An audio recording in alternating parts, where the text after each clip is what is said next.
ہشام نے کہا کہ اب آپ اکیلے نہیں ہیں، 2 اور قبیلوں کے سردار آپس میں مل چکے ہیں، وہ میرے ساتھ تیار ہیں۔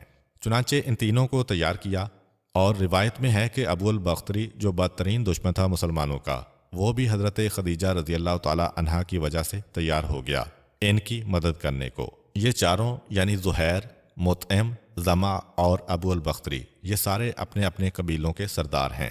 جو اس مہم کو چلا رہے ہیں ہشام، یہ سردار نہیں ہیں۔ اب ان چاروں سے بات کی ہشام نے، یہ طے پایا کہ آج رات کو رات کی تاریکی میں حجون کے مقام پہ ہم جمع ہو کے ایک میٹنگ کریں گے۔ حجون مکے کے ایک محلے کا نام ہے جس میں مکے کا مشہور ترین قبرستان جنت المعلی واقع ہے۔ یہ ہشام کی ذمہ داری لگائی کہ تم سب کو جمع کرو۔ رات کی تاریکی میں سب وہاں جمع ہوئے، ایک دوسرے سے بات کی تو پتہ چلا کہ ہاں یہ سب لوگ تڑپ رہے ہیں کہ ابو جہل کے دھوکے میں ہم کیوں آ گئے۔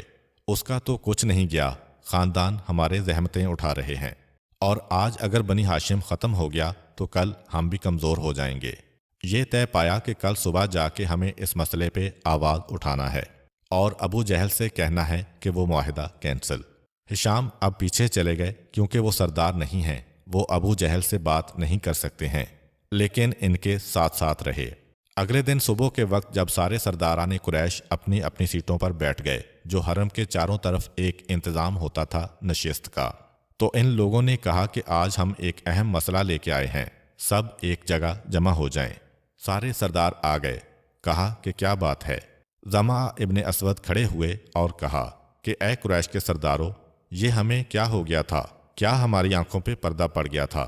ہم نے وہ کام کیا جو عرب کی غیرت کے خلاف ہے، آج تک عرب میں کبھی ایسا نہیں ہوا۔ اب یہ تھے تو 4 سردار، مگر ان کی رشتہ داریاں تو بہت سارے قبیلوں میں تھیں۔ انہوں نے بھی کہا کہ ہاں تم بالکل ٹھیک کہہ رہے ہو، مگر دبے دبے انداز میں۔ ابو جہل کھڑا ہو گیا کہ بالکل غلط، اے زمعہ تم معاہدہ کرنے کے بعد اس سے پھر رہے ہو، یہ صحیح نہیں ہے، تم اکیلے کی بات کوئی نہیں سنے گا، وہ تو باقاعدہ ایک طے شدہ بات تھی۔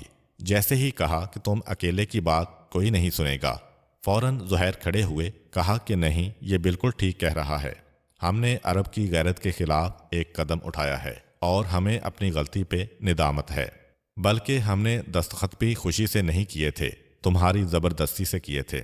ابو جہل گھبرایا کہ نہیں تم جھوٹ کہہ رہے ہو۔